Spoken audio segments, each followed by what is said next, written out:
Comment Tesla prévoit de permettre à d'autres véhicules électriques de se brancher sur les superchargeurs nord-américains? Alors on rappelle que c'est prévu pour cette fin d'année, normalement, l'ouverture des superchargeurs à tous aux US. Enfin, pas tous les superchargeurs, hein. On va dire une partie, quoi. Dans un premier temps, comme en Europe. Avant l'annonce de Musk, Drive Tesla a reçu l'année dernière des informations exclusives sur un nouveau projet sur lequel Tesla travaillait, appelé Magic Dock. Un adaptateur intégré pour faire exactement ça. Nous avons maintenant plus d'informations, y compris une photo du nouveau Magic Dock, qui selon la Maison Blanche, Tesla donc commencera la production plus tard cette année. Afin de protéger l'identité de la source, encore une fois, on publiera pas la photo, mais voici une idée générale de ce à quoi elle ressemblera et comment elle fonctionnera. Au lieu que le connecteur se fixe sur le côté du superchargeur, le nouveau Magic Dock, alias adaptateur CCS, se fixera à l'ouverture supérieure du socle. Lorsqu'il n'est pas utilisé, le connecteur sera amarré et suspendu au bas de l'adaptateur.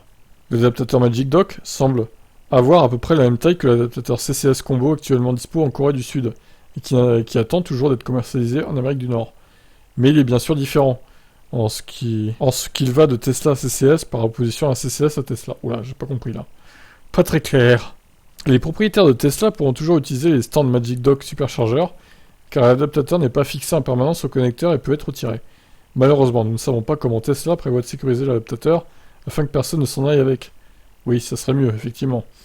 Les vols, ça peut arriver, hein. Nous supposons qu'il y aura une sorte de mécanisme de verrouillage sur le superchargeur lui-même qui ne libérera l'adaptateur que lorsqu'un propriétaire de non-Tesla sélectionne son stand via l'application mobile. Tout comme la façon dont le processus fonctionne actuellement en Europe, à confirmer cependant. Cette conception particulière signifie que Tesla n'installera pas de Magic Dock sur les V4.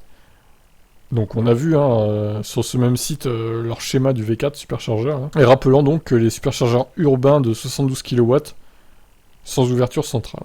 Donc ouais, les superchargeurs V4 ressembleront un peu aux superchargeurs urbains. C'est ce qu'ils veulent dire. Si Tesla prévoit de déployer Magic Dock sur sa prochaine génération de superchargeurs, ils devront proposer une nouvelle méthode pour fixer l'adaptateur au socle. Ouais, traduction un peu bancale sur cet article, des fois ça arrive, tant pis, mais bon. En gros, voilà, il y aura un connecteur Magic Dock accroché au superchargeur, qui sera une espèce d'adaptateur CCS combo, d'après ce que j'ai compris, et qu'il faudra veiller à ne pas voler, finalement, pour Tesla, parce que ça coûte cher, ces trucs-là, quand même. Donc voilà, affaire à suivre, on en saura plus dans quelques mois, je pense, avec des vraies photos, parce que là, bon, ils disent... pour ne pas compromettre notre source, on vous met pas de photos. Ouais, ok, si vous voulez. Ça reste un peu vague, hein. Allez, ciao.